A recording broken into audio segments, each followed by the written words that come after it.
any questions throughout, please feel free to use the chat on the right-hand side of your screen. Thank you, Fatma, so much for the introduction. Like most of you in this session, I'm a working mother of 5, and I've countlessly needed the support and empowerment from the knowledge gained from reading books, and as well leaning on a community of parents. So for me, this is such an excitement and an honor to be kicking off the Parenting Book Club. To start the conversation, I wanted to ask our audience to get a sense of where we all stand with a simple poll question. If we could have that pop up, please. You'll have a few seconds to answer it.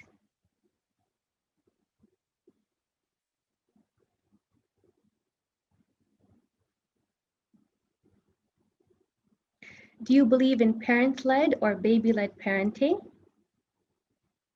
Feel free to say, I don't know the difference, and inshallah during the session, you'll get familiar with the difference.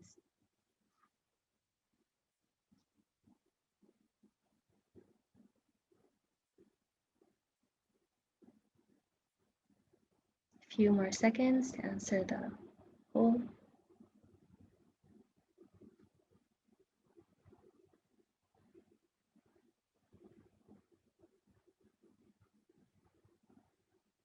Okay, that is great. So our audience, the majority say they don't know the difference, and we have an equal percentage of people who support parent-led and baby-led. This is great. Inshallah, you'll be able to learn the difference based on the discussions we'll be having together today. Okay. So joining me today in the conversation on the new Contented Little Baby is Misha'al Naimi. She's our President of Community Development at Qatar Foundation. Sahar Ansari is an entrepreneur and social influencer who shares what it looks like to have a family of a newborn and 1 child. And Hema Farah is a co-founder and store of the store Gift Shed, who also started her family in Qatar. And those who have not read the book, I wanted to give you a quick summary of Gina Ford. She is a British maternity nurse who has cared for over 300 babies from across the world and has captured her learnings in this book that she wrote. She's actually sold millions of copies, and it was originally published in 1999, but it got republished and updated a few times, with the latest edition being in 2017. Since the success of her first book, she has gone to write other books covering subjects like feeding, sleeping, potty training, and what it takes to have twins. Now, she's a very strong advocate for scheduled routines from day one, arguing that this approach will guarantee a confident parent, as well as a well-rested and happily fed baby. Her system guarantees that babies can sleep from 7 p.m. until 7 a.m. from about 12 weeks. That is about 3 months. Let that sink in. Imagine a baby sleeping throughout the night at 3 months of age. There are thousands of families who swear by this book, while others have actually stirred controversy over what might seem like a harsh or mechanical approach to taking care of a baby. It's very informative, and it reads like a manual and answers the endless questions we have as parents about how to deal with a newborn. And just to get an idea of how her book reads, I wanted to show you a picture from the book. Can we please have slide 1?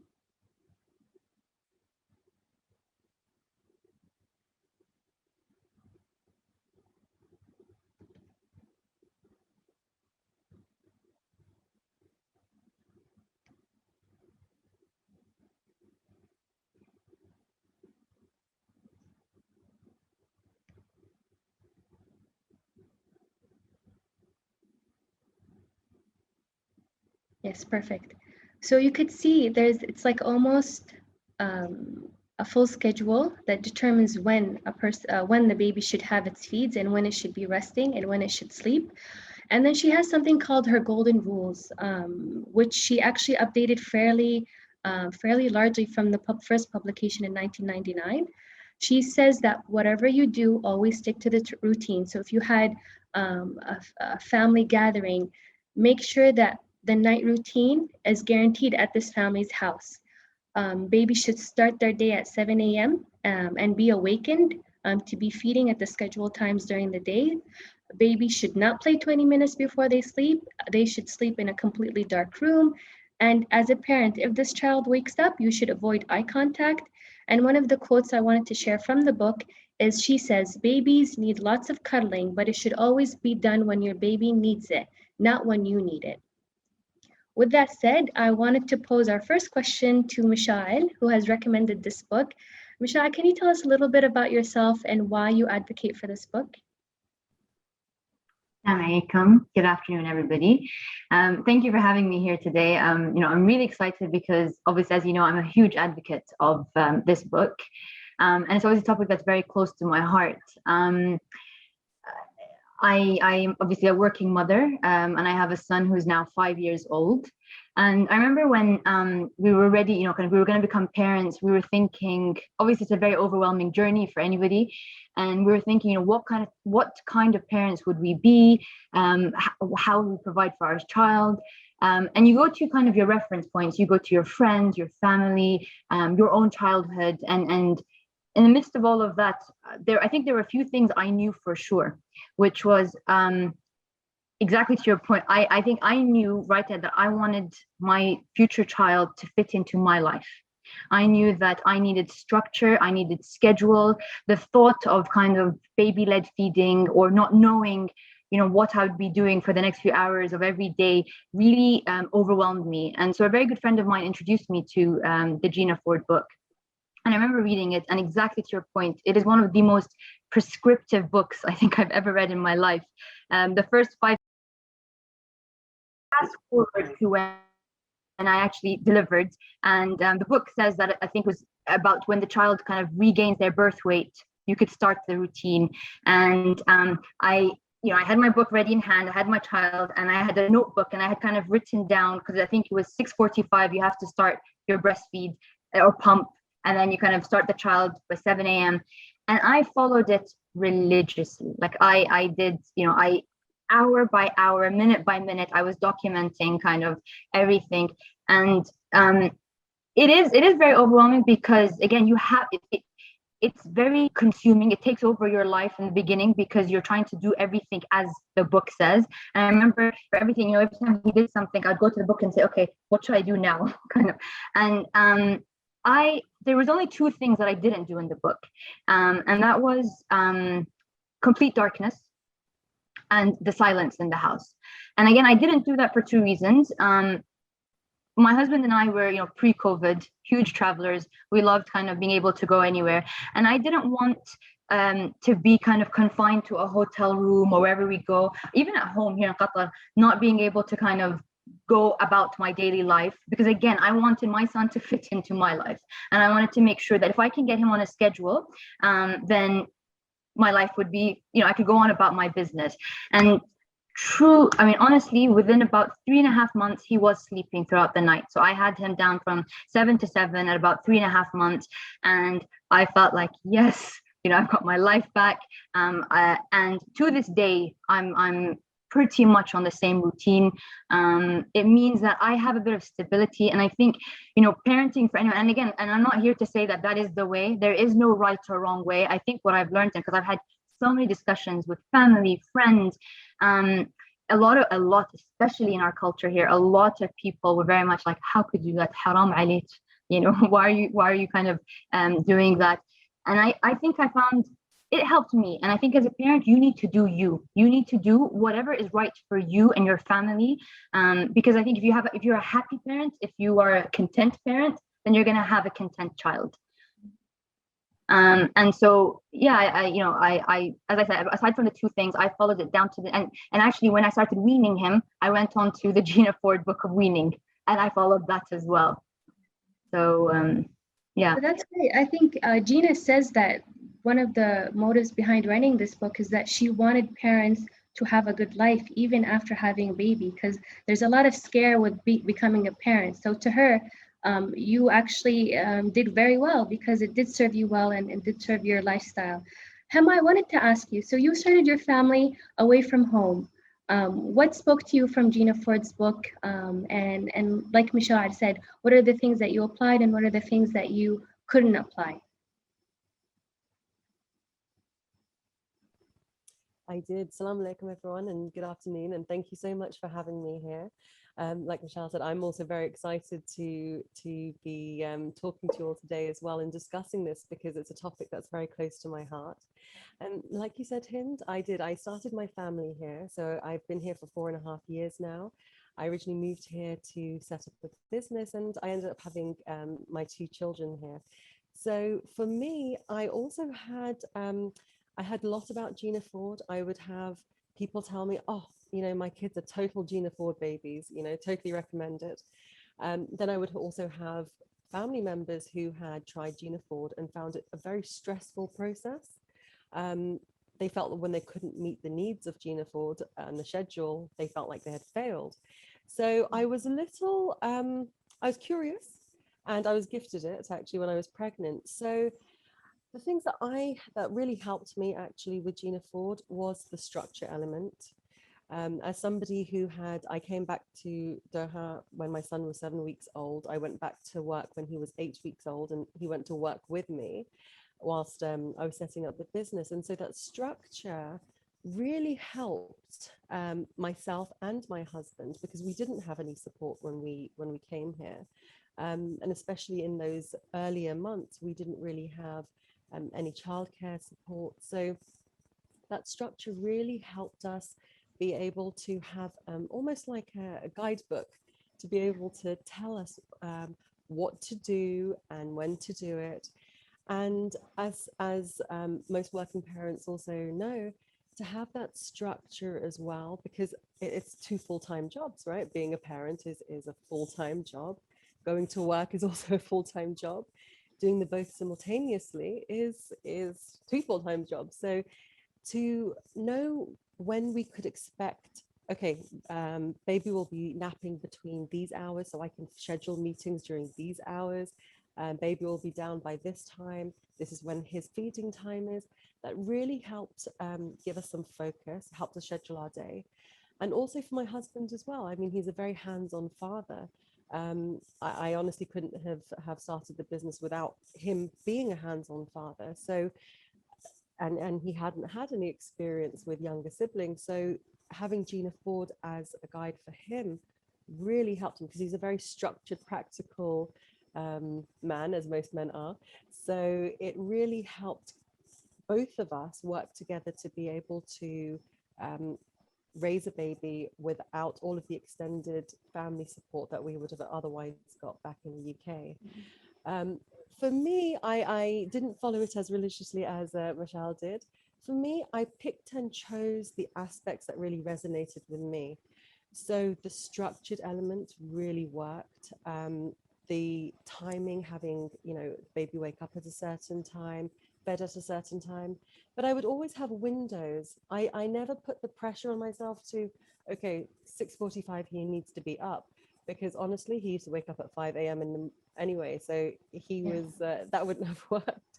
And you know, Gina actually writes a few pages about how to correct that. She would move the baby's waking time from 5 a.m. to 7 a.m. if it had to be that way. That's it. And you know, I spoke to a lot of friends at the time about this, and you know, most of them were just like, you know, you have to keep him in the cot. My baby, I would turn around. He was in my room as well, so totally not what Gina Ford potentially advocates.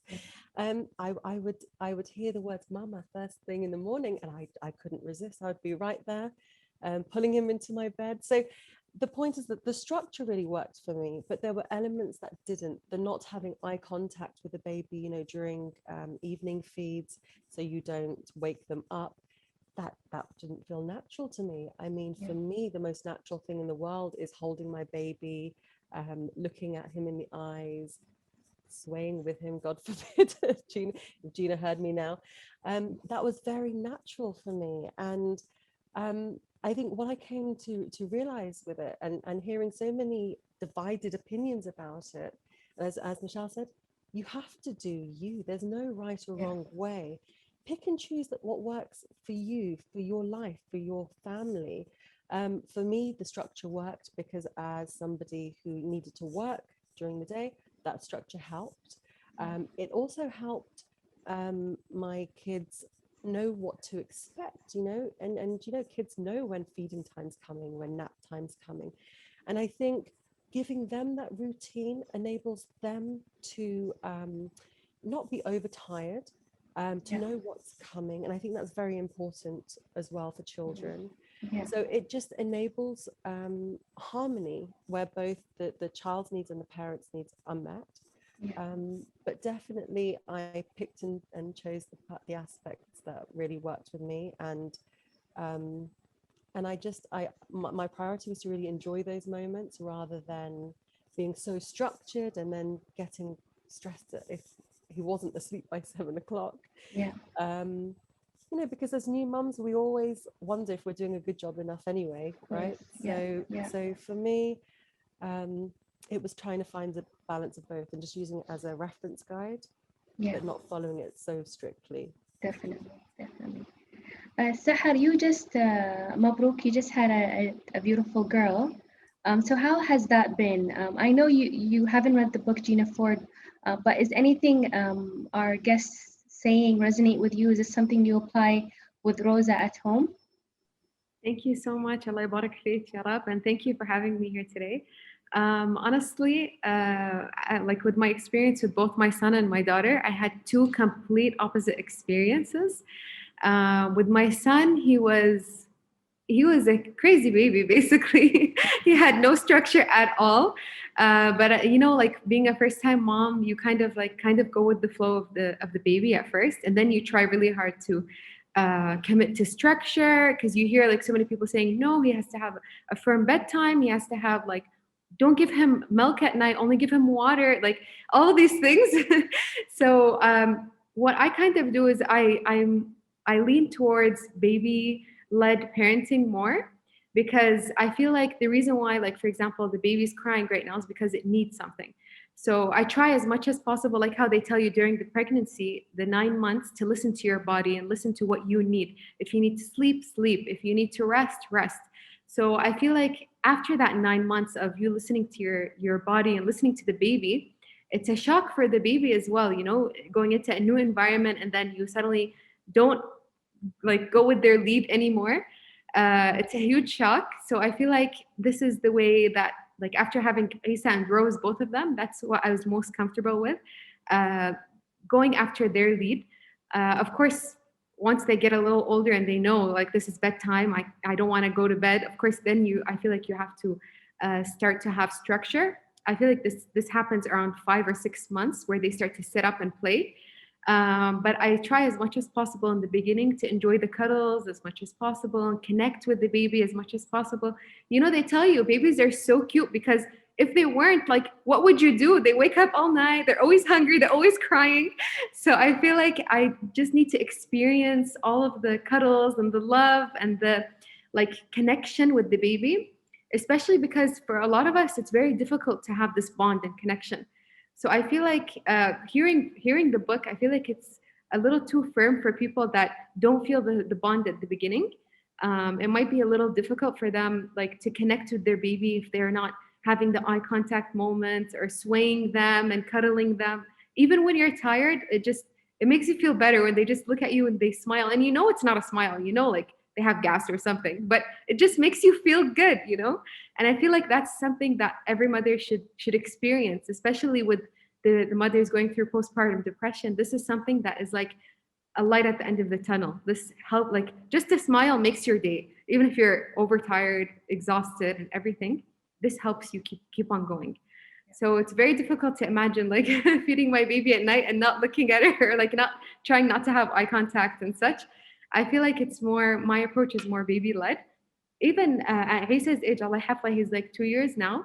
I try as much as possible to take his lead, because at this age, I feel like they're experiencing so much, and they're trying to discover their environment, trying to discover what things mean. Even at 1 year, they start throwing things on the floor. And when I read about it, it's that they want to know what this is. They throw the glass on the floor to see what sound it makes, and to know, does glass break, does plastic break, and such. So I feel like, especially in the beginning years, we have to really take their lead and let them experience as much as possible. Of course, as parents, we have to guide them in the right path. But in the end of the day, like, allow them to explore as much as possible and listen to what they need as much as possible. Yeah.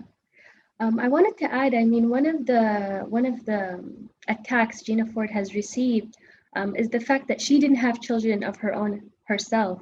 So a lot of people said her book is too mechanical and too harsh because she's never had that bond with a baby herself. So she would never understand what a mother is going through and what a baby really needs from his or her mother. So it was interesting to know actually that she doesn't have children, but obviously there's wisdom acquired from dealing with so many babies. And like us as parents, I mean, the way we raise our first child is very different than the way we raise our fifth child. There's acquired experiences, wisdom, confidence, empowerment throughout the years that you gain as a parent. So all of you mentioned family influence or friends giving their honest judgmental opinions about styles that you might have decided to take as a parent. I wanted to ask the audience if we could put up poll number 2, please,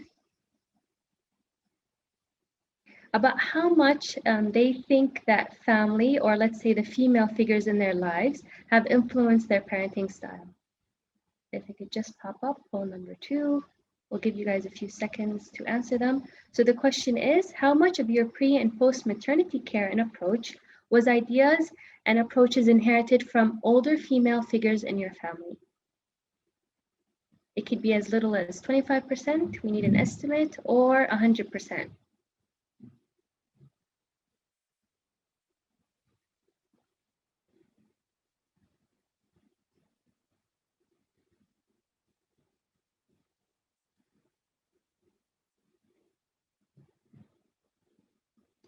Okay. It seems like we are averaging at 50%. People are applying half of what they've inherited, as well as possibly new approaches they've read or seen someone else do.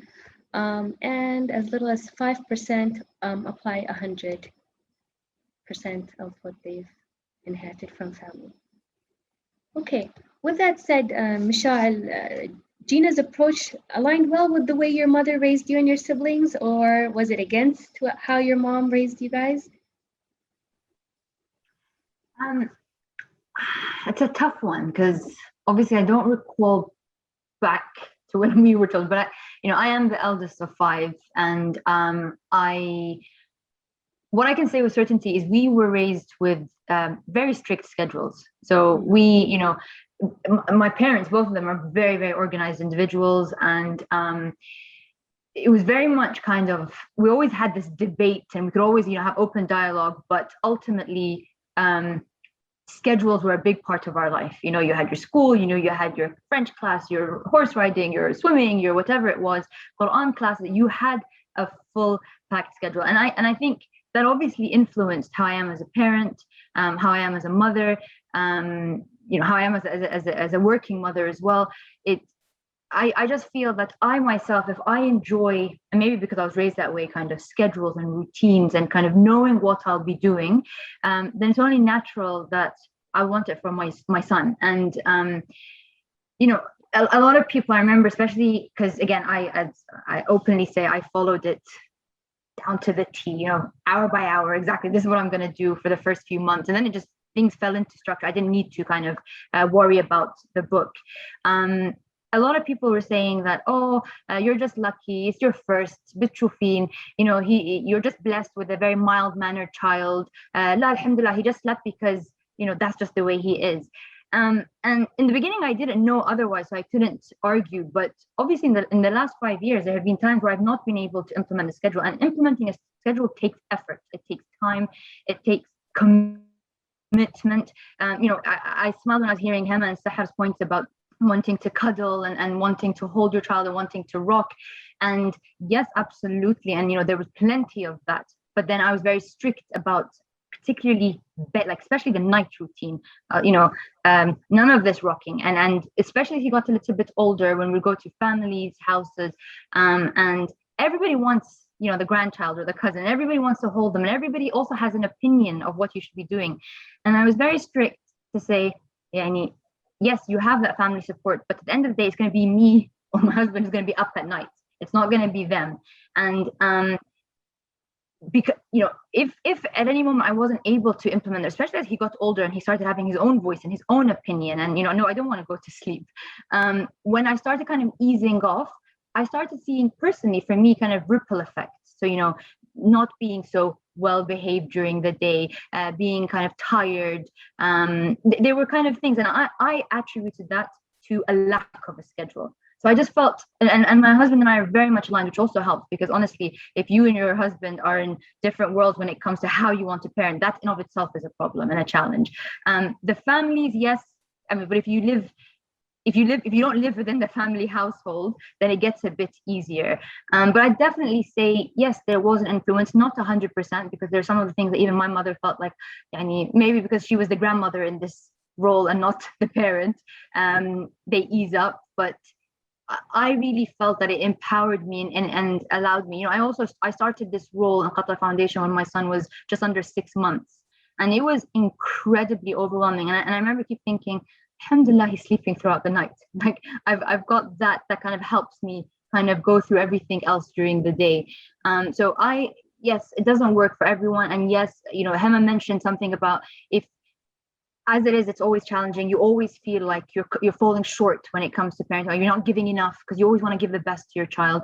And I remember, you know, the routine. If you said something about self-correct, like there's chapters in the end where you go to, and I'm like, oh wait, he's doing something wrong. How can I go back to it? Where can I make sure? Because that made me feel good. Like it made me feel like I could cope with everything. So yeah, I you know, again, avid supporter of it. Hema, I think you had a different experience growing up. I mean, you told me that your mom had a different style. So we had an element of structure, but not as structured as Michelle was talking about her background. We were raised in a joint household. I lived with my grandparents and aunt and uncle, and so there was quite an extended support network within our household. So I think that also influenced the way we were raised, in the sense that, you know, if we didn't sleep through the night, there would be a grandparent helping us or an aunt. So if my mum had to go to work and come back, there would be other people within the family who were also attending to myself, my brother, our cousins, you know, as living in a joint household. We had a household that was structured on certain aspects, you know, bedtime, bath time, but still flexible. So there was always a way to kind of, you know, we just had to smile at my mom and my dad, and we could get a little, you know, get away with another 20 minutes of not going to bed. Likewise, coming from quite an extended family, there would always be family occasions or events. And so I never recall us ever having to go home early and be put to bed. I always recall perhaps us falling asleep at one of the events or in the car. And I'm sure everyone here can relate to an extent. So when it came to raising Ari and Nia, my children, I think that influence of having a slightly flexible approach probably came from the way I was raised, so not feeling like it had to be so rigid. Although my parents, and perhaps again it's because they're grandparents, they very much feel like, why do your kids have to go to bed at 7:30? You know, especially if I live here and when we go back to the UK, they don't really get that opportunity to spend so much time, right? So everyone wants to see the children and spend as much time as possible, which is so natural. So to maintain a routine in that situation, not everybody really understands it to that extent. But definitely, I think the flexible approach from my childhood and my parents, and, you know, sitting on the sofa with them a bit late at night, having lots of cuddles, probably dictates how I am a little bit with my kids as well. Yeah.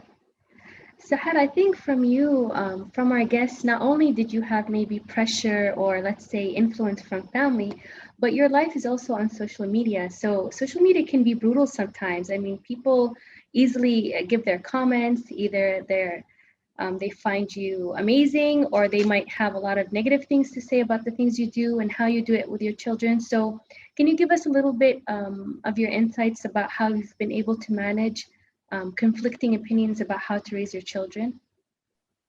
I think since before I was on social media, my husband and I were on the same page. And before I was gonna join social media, we had a very serious conversation about this. And we both agreed that no matter who gives their opinion or interferes in the way we're raising our children, it's at the end of the day, it's just me and you in the house with the kids. And we're the ones that are gonna make the right decision for our children and the decision we believe in. So from the get-go, we had this like a rule that's like hanging on our wall. So anytime anybody like gives any, especially criticism, I just tell them thank you, because people here, especially in Doha, they just love to be heard and they love to give their opinion, even if you don't ask for it. And it's okay. Like, I'll be that person to hear your opinion, but it doesn't necessarily mean I'm going to apply what you're telling me. But I'm always like happy to accept opinions. And like if you follow me like from a while ago, like I always add people's opinions and I post them, because some people might agree with them and they can follow their opinion if they'd like. And at the end of the day, every mom like knows what's best for their children and does what they feel comfortable. Like as Misha'al was saying, and Hema, I always want to say Hema, I don't know why. As they were saying, like, I'm very strict about bedtime now, you know, like with my 2-year-old, of course, you know, this is when they're like voicing their opinion and I don't want to sleep, but they don't know what's best for them. So I'm very strict about nap time. I'm very strict about bedtime. So like, even for example, if my family doesn't follow the bedtime rule, or Jibran's family doesn't follow the bedtime rule, we let them see them in the morning, the kids in the morning or in the afternoon, where there's no nap time or bedtime going on. Because as you say, you're the one that's in the middle of the night holding the baby, crying, overtired, and you're just like, I wish like he didn't take the nap at this time, you know? So at the end of the day, like, it doesn't matter how many people give me their opinion. Some of the things they tell me helps me 100%. Most of the things people tell me helps me. But you just get like a few people here and there that will tell you something like, oh yeah, you shouldn't be speaking English to your children, you know, like, or something like this. That's like, okay, well, it's my choice, you know, but thank you for telling me what you think, you know. But I think the best thing that you can do, especially when you're on social media, is just accept everything with grace. And a lot of people write rude comments thinking that you won't see it or you won't respond to it. And when you do respond, they're surprised and they're like, oh, you actually read my message. I'm like, I read every single message because my platform is there for us to support each other and to be there for each other, especially in difficult times. So if I don't read my messages, then what's the point of my platform? So at the end of the day, if they do write negative comments, they're probably going through something, and I'm happy to be there to help them go through it.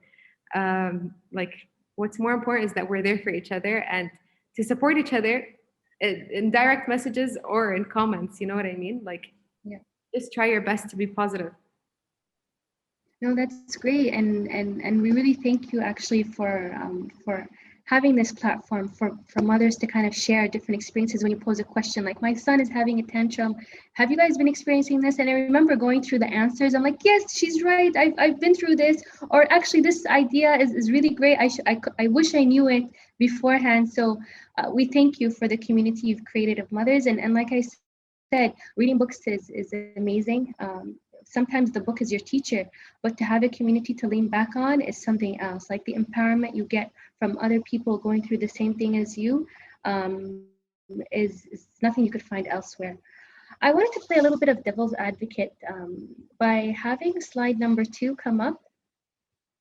So a little bit about Gina's upbringing. I searched about her childhood, and she actually claims that her mother experienced postpartum depression when she was born, and she herself was sharing the same bed with her mother until the age of 11.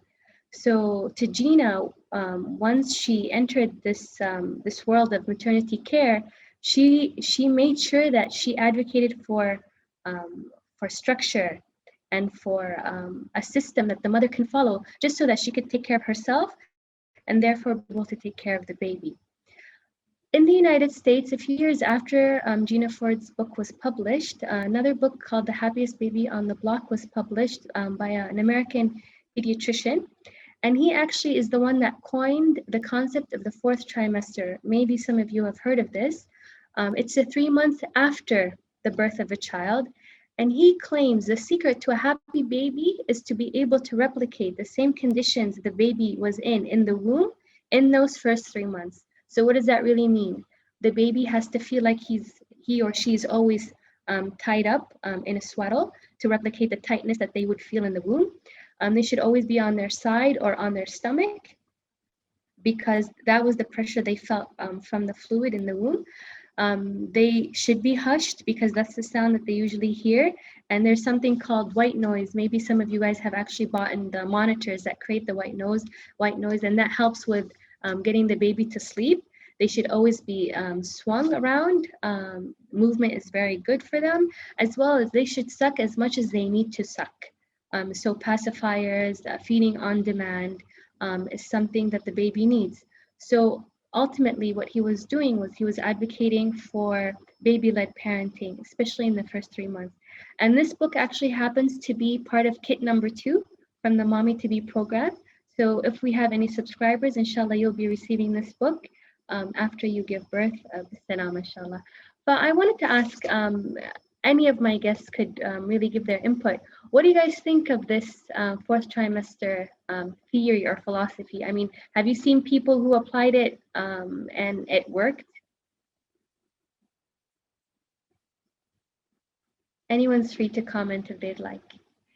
So I do have a few friends of mine and cousins of mine who may not have particularly followed that book, but follow the ethos that, you know, a baby should be held and swaddled and allowed to, you know, sucking is not just for feeding, it's also for comfort and attachment. And I don't know if I could comment on whether it works or not, because I'm not sure at the end of the day whether there is there's a right or wrong way. I think when it comes to happy children, where it really stems from is being a happy parent first, because your children pick up on that vibe and energy.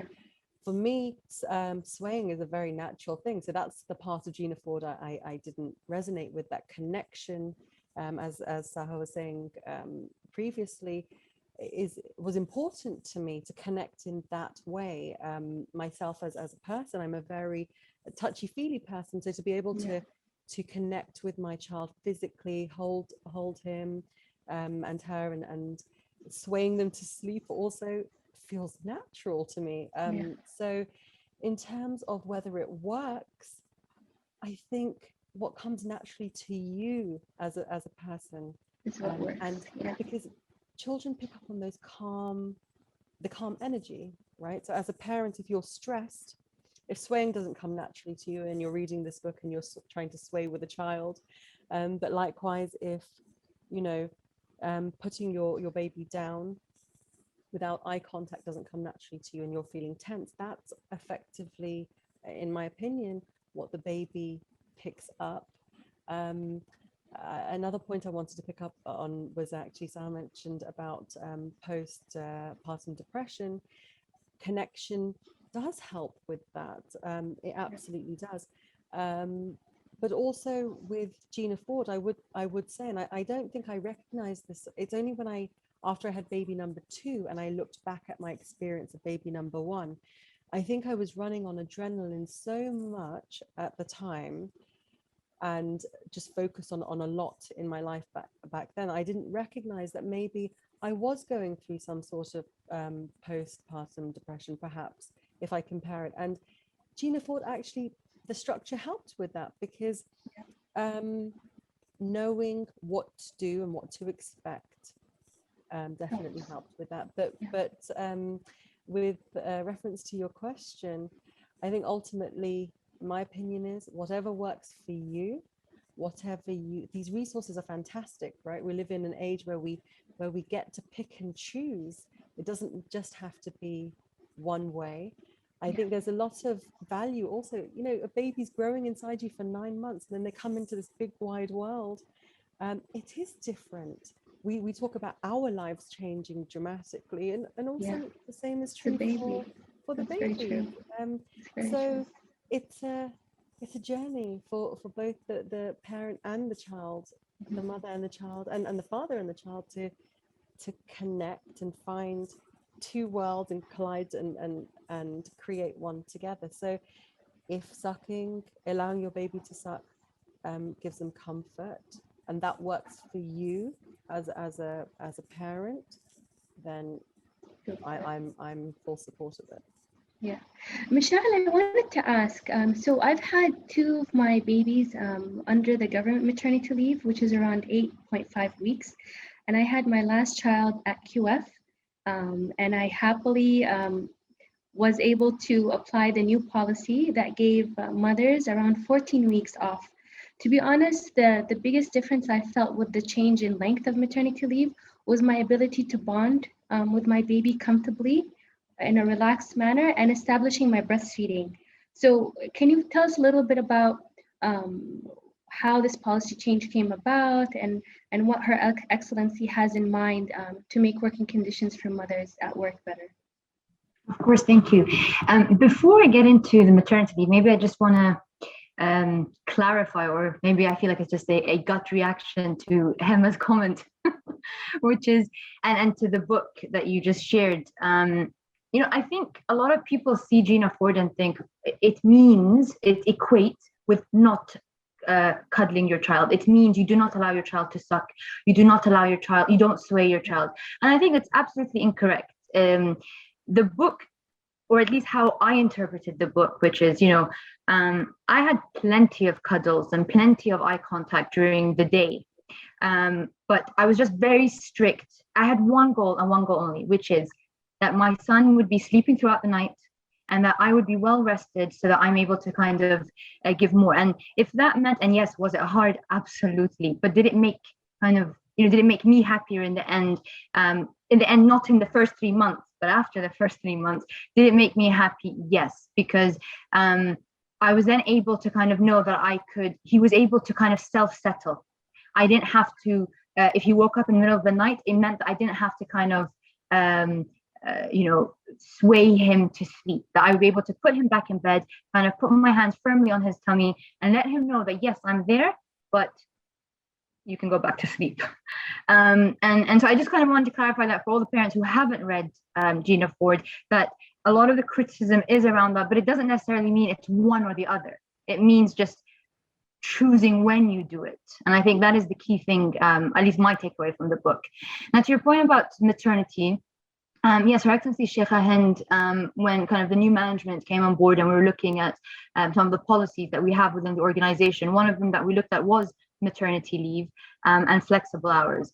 And I think and obviously now this is me talking myself as a female and as a working mother, I obviously will be biased, but the rationale was, how can we make sure that as we have women joining the workforce, we can give them the support they need? Because my God, I mean, getting pregnant, having a child, it takes a lot out of you. And how can we make sure that we're supporting that segment of our, our population and our workforce to be mentally happy and at peace with being able to give to your child, be at home with your child, and give you that time frame. So we increased it in QF. It used to be, I think it was 7 weeks or 7.5, and we've increased it to 14 weeks, with the option, obviously, of extending it into flexible hours, part-time or non-paid leave, depending on the situation.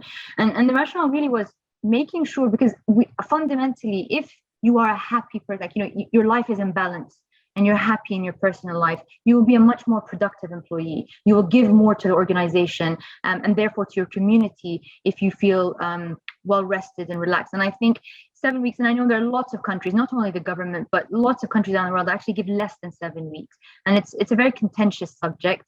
But I think we found that actually women, even throughout, closing into the 14 weeks, people are signing in and but they're doing it from the comforts of their home. They're doing it knowing that they're able to be with their child and come back. And it's always daunting. And I hear, especially from a lot of our employees, who are first-time moms, second, third, fourth, doesn't matter what baby it is. It's never easy leaving your child and coming into the workforce again. And I think it's our job as employers to make sure that they're well supported, they're adjusted, and given the time that they need to come back well rested and be able to give. I mean, there's no point of having people unhappy, sleep deprived, and feeling like they have to choose between. At the end of the day, women make up, if not 50, a large percentage of the population. They are we are an integral part of the economy and of the workforce, and it's our duty to ensure that that segment of society is being supported to be able to give their best in the workforce. And so we are lucky. I think we're one of the few organizations that do that in Qatar. And we found that there's a huge kind of, ripple effect within the culture of the organization. We've also introduced flexible hours. And again, the idea, and that is both, to females and male. We've also had part-time employment before even the government launched it. And the idea again was allowing for different modes of employment. There is no one way of how you should work. And I think we've seen that with COVID. With COVID, we all went remote, and I think there was a bit of panic in the beginning, but here we are. We're having this conference, we're having this discussion, and it's online, and we're able to connect and engage. And the reality is you can work wherever you are. And we at the foundation try to support that in whatever way possible. That's really incredible. Thank you, Mishal, for what you guys do. I wanted to open the floor to questions from our participants. If I could just ask you to raise your hands, and our backend will unmute you. You're free to open your camera as well.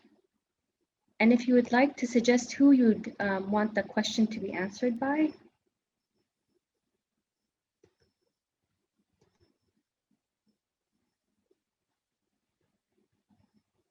Let's see.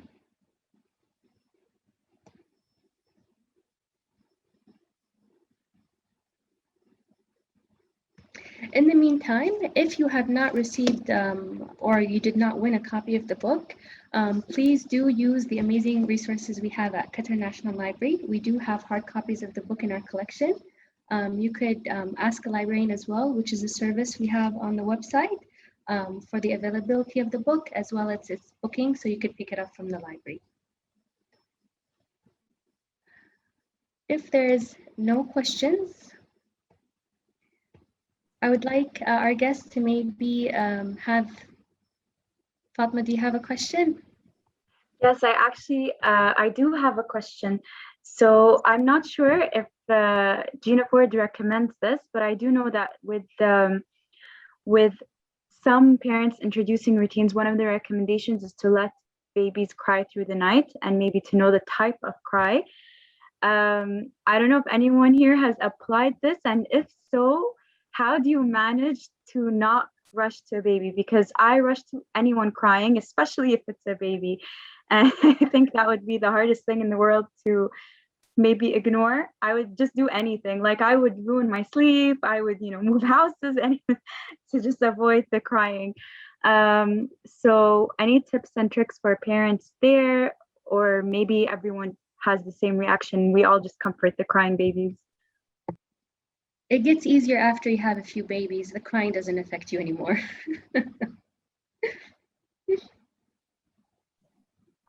Maybe I'll answer from my perspective. And I laughed when you said that, because I think it's such a contentious subject, right? Of, oh my God, how could you leave your child cry? How do you not have that feeling to go rushing to pick them up? And I think, I don't remember the first few months, because I think I was so focused. As I said, I had a mission: get him to sleep by 7 to 7, by 3.5 months, done. And I remember so the one thing I did do is I had introduced the pacifier to him. And at, I think it was 4.5 months or 5 months, he had gotten into the habit of, so he'd wake up basically at around 2 or 3 in the morning because the pacifier would fall out. So, first night I go in wondering, oh, why? He's in a routine. Why is he waking up now? So I'd go into his room, and then I'd kind of put, and by the way, yes, I had moved him to a separate room when, by the time he was sleeping 7 to 7, I was like, Allah haflik, you're in your own room now. And I went back to kind of put the pacifier, went back to my room, went to sleep. 15 minutes later, and it kind of happened for a few days, and I was like, okay, that's it. All guns ready, I'm going in. I need to kind of get him back into that. So I decided there and then to wean him off of the pacifier. And he was only about, I remember it wasn't even 5 months, and it was heart-wrenching. I'm not going to lie. It was really hard. Now, it wasn't huge bursts. I could kind of go back in, as I said, kind of hold his chest, let him know. But again, I was adamant that I needed to break this cycle. And it took a week. And it was hard. It was like me and my husband saying, Muhammad, please make sure I don't go into that room and pick him up right now. I made a commitment. He's going to do it. And again, I don't know if it's right or wrong. And I'm not going to tell, I'm not going to sit here and preach and say you guys should do it. I don't even know if but I know that in the end, once the week finished and he was off the pacifier, I was like, we're all good. We're all happy now. And we're back to being a happy family. So I did do it, to be honest. I think I saw got a lot of hands and reactions. I hope they're not targeting that.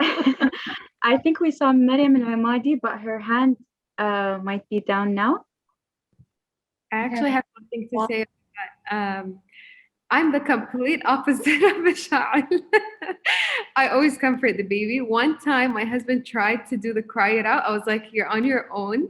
And the baby was like, Yishag. He was like, Yishag. I'm like, you see what you did? I like grabbed him. I'm like, he can't cry, and I like freaked out. And what's so funny is that my son was sleeping on his own through the night at 3.5 months as well. So really you can see, and with the pacifier, he loved the pacifier. So I feel like it really depends on the mom. But like, for me, it's very difficult. The crying, I can't. I think now with Rose, I'm a little bit more like I can take the crying. I can hear it and not freak out. But I see what you're saying. But at the same time, like I wouldn't be able to do the cry it out method at all. It's too difficult. I think we have Abir raising her hand. I think Abir, if you can try unmuting. Yes, hi everyone. So thank you, ladies. Hello. For the good talk. I'm sorry, I'm closing my camera. I wasn't really ready with my abaya and shayla. But this is how really good this session. I'm teaching my son for his final tomorrow. But in the same, I couldn't miss the webinar. So thank you so much for all the good recommendations, suggestions, and the book is really a great choice. Now, I'm a mom of 2 kids, and they are 9 and 6. They are a bit big one now. But I want to ask, do you think at some time when they grow up, the kids, you have to break the routine and make them adjusted to your lifestyle? For example, especially in Ramadan, I noticed this, that I went and I broke their sleeping timing just to make it easier for me to go to my family's house for suhoor. I thought they are now in a good age to do this decision, but what do you think? Do you think it's sometimes when they grow up, they can we can take this decision, or we stay with the routine, they sleep at 8 and or 7? That's my question. Thank you again.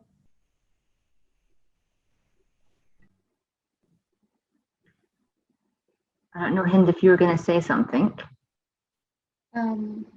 I think maybe what Abir said kind of resonates with what I experienced this Ramadan, or the Ramadans before COVID. Because my children are a little bit older, it was very hard to persuade them not to be part of the family gatherings and stay up late because they had good arguments. They said, my cousins are awake, it's Ramadan, it's a special time for family. Let us stay up late with everyone else. And that's what ended up happening. Their bedtime, I think, was pushed 3 hours. And then, alhamdulillah, ba'ad schooling hours were also pushed. So the equilibrium a little bit was broken off during Ramadan, but they were old enough to also understand that after Ramadan, we have to go back to our old schedule because fasting is over. We don't necessarily need to be awake longer to eat and drink and pray and read Quran. So yeah, I mean, it's really about the type of conversation you have with your child at 6 or 9. They're well-informed children, especially this generation, yani. So they really need to understand the rules that you place on them. And the more they're in alignment with you, the easier it is to become a parent with them. So for me, I totally understand how you must have felt. I think we have. Oh, sorry. I mean, my son is 5, so it's not as old as your children to be able to give advice on this. But I think it goes back to, I think, what everyone's saying, which is you should, again, you do what makes your family happy and what works for you. And exactly to Hind's point, I mean, I'm very strict about his schedule, but even this time, this Ramadan, with COVID, with him getting older, his grandfathers wanting to take him to the majlis. I can't say, no, sorry, he can only go to the majlis al-asr. It doesn't work. And you don't also want them to miss out on, some of the beautiful things of our culture. But exactly to Hind's point, that as long as it doesn't mean or equate, at least for me, them waking up in the morning, sleep deprived, or not being able to function. And by 5, at least I felt the routine is so well established that a little bit time off calendar or off schedule is not going to kind of throw your life into, a topsy-turvy. It means that it's a time they get to enjoy, and it fits exactly within your life. It works within everything that you want to do with your family. And then you go back to whatever works for you, whether that be sleeping late, sleeping early. I think if you are happy as a parent, then and it's working for your family, then everything kind of falls into place. Thank you, Mashal. I think we have some input from Mariam Al-Hamadi. Mariam, if you want to try unmuting now. Hi all, how are you doing? Sahar, I believe I saw you when you were pregnant in Al Ahli hospital. I don't know if you still remember me. So I was pregnant too at that time, and my daughter now is 6 months, and I'm really suffering from her sleep pattern. She never sleeps at night. She wakes up every hour, imagine, and now she's 6 months.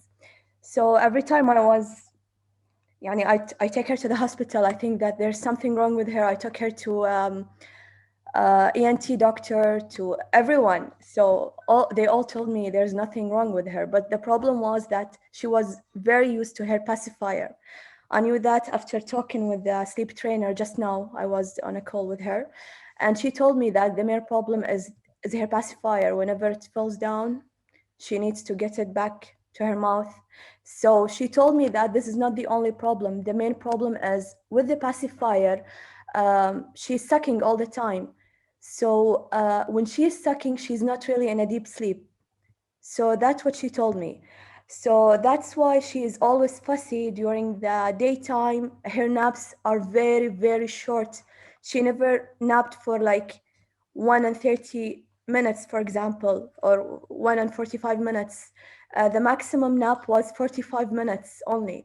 So you can imagine, like, for a kid, 6 months, she never slept. So I just wanted to tell you guys, to tell you ladies, that maybe offering a pacifier is not really a great idea. I'm not sure if what she said was true, but she told me you can give her a pacifier anytime during the daytime, but not at nighttime. So she'll get used to it. And it's like an association. She needs it. So that was only my comment. And I already did read the book. I just read the 6 months to 8 months routine. And I know that for most of us, this routine won't work.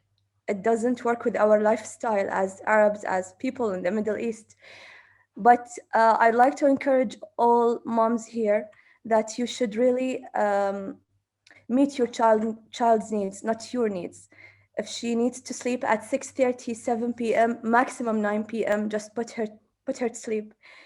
And yeah, you can just sacrifice your needs for like a few months or a year, but that will result in a healthy child and happy child and eventually a happy family. And thank you all. Thank you so much, Mariam. Thank you, Mariam. This has been such a great discussion. Thank you, everyone, for your participation. I didn't even feel that we ran a little bit over time, so thank you all for staying. Like I said, we do have a lot of fun things coming up under our Mommy to Be program. Mommy to Be is in partnership with the Qatar National Library, and they facilitated the giveaway for this session. We will also have another giveaway for our upcoming session in July, which will have a focus on children's emotional health during COVID. So I encourage you all to keep your eyes peeled. We also have an interesting session coming up with Hamad Hospital, where you get to be on conversation with the health specialists from their new perinatal psychiatric ward.